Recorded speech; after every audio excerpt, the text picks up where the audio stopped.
Hello बच्चों, let's read the question. The question is derive expression for electrostatic potential due to electric field of point charge. तो किसी भी point charge की वजह से हमें इलेक्ट्रोस्टैटिक पोटेंशियल जो है वो कैलकुलेट करना है due to its electric field.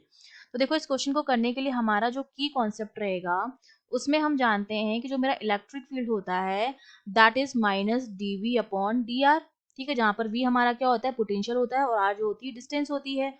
और ये होता है हमारे पास. तो यहाँ से अगर मैं v की वैल्यू निकालूंगी तो dv जो मेरे पास हो जाएगा वो minus E dot D R के बराबर हो जाएगा. यही फॉर्मूला हम यूज करेंगे इस क्वेश्चन को सॉल्व करने के लिए. तो सबसे पहले तो मैंने क्या ले लिया, कोई चार्ज ले लिया. ठीक है, मैंने कोई पॉजिटिव चार्ज ले लिया, प्लस क्यू चार्ज ले लिया है जो एक ओरिजिन पर फिक्स है. ठीक है, उसके बाद हमने कोई पॉइंट पी ले लिया है जो कि इस चार्ज से आर डिस्टेंस पर है. ठीक है, इन दोनों के बीच की जो डिस्टेंस है वो हमारे पास क्या है, आर है.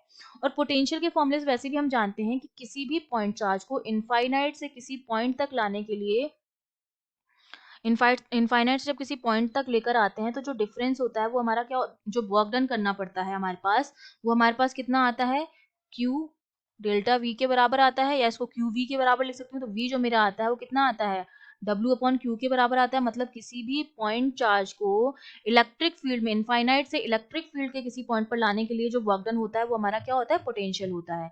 किसी भी चार्ज को, यूनिट चार्ज को अगर मैं लिख दूं, इनफाइनाइट से इलेक्ट्रिक फील्ड के किसी पॉइंट पर लाने के लिए जो वर्क डन हमें करना पड़ता है वो हमारा होता है इलेक्ट्रिक पोटेंशियल.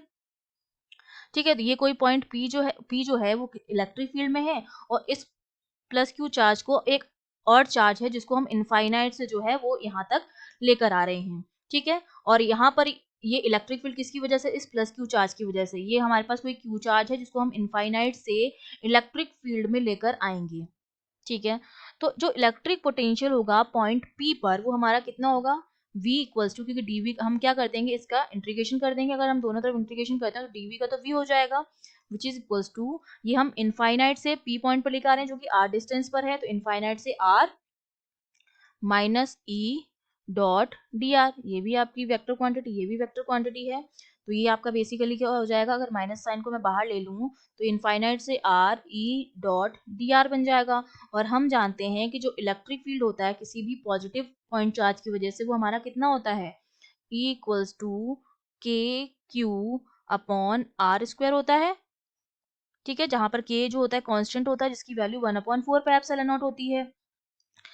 तो अगर मैं क्या कर दूं, यहाँ पर वैल्यू लिख दूं तो हमारे पास ये क्या आ जाएगा, v जो आ जाएगा हमारे पास, ये तो कॉमन आ जाएगा 1/4 पाई एप्सिलॉन नॉट क्यू, और ये यहाँ पर हो जाएगा -1/r. और उसका हम इनफाइनाइट से r तक क्या लिख देते हैं, लिमिट लगा देंगे. तो जब हम लिमिट लगाएंगे तो हमारे पास जो v की वैल्यू आती है वो हमारे पास कितनी आती है, 1/4 pi epsilon naught Q upon are.